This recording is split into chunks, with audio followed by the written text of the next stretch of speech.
Subscribe करे खातिर लाल button दबाई और भोजपुरी के ताजा अपडेट पहले पावे खातिर घंटी वाला बटन दबाई।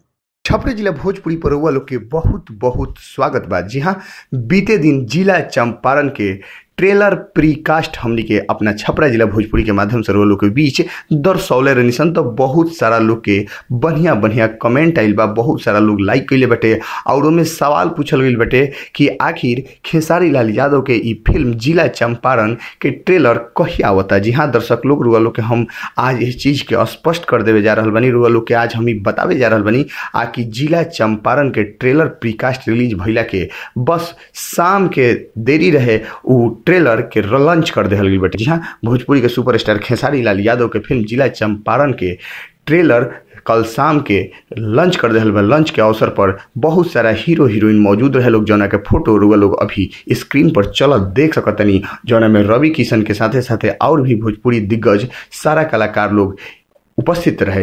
रुआ लोग के इंतजार के घड़ी खत्म हो गई। अब रुआ लोग के बीच मन में ये सवाल उत्पन्न होत हुई कि आखिर इनकर ट्रेलर कहाँ रिलीज भइल बटे, कैसे रिलीज भइल बटे। जी हाँ, ट्रेलर कल शाम के लॉन्च हो गई बटे।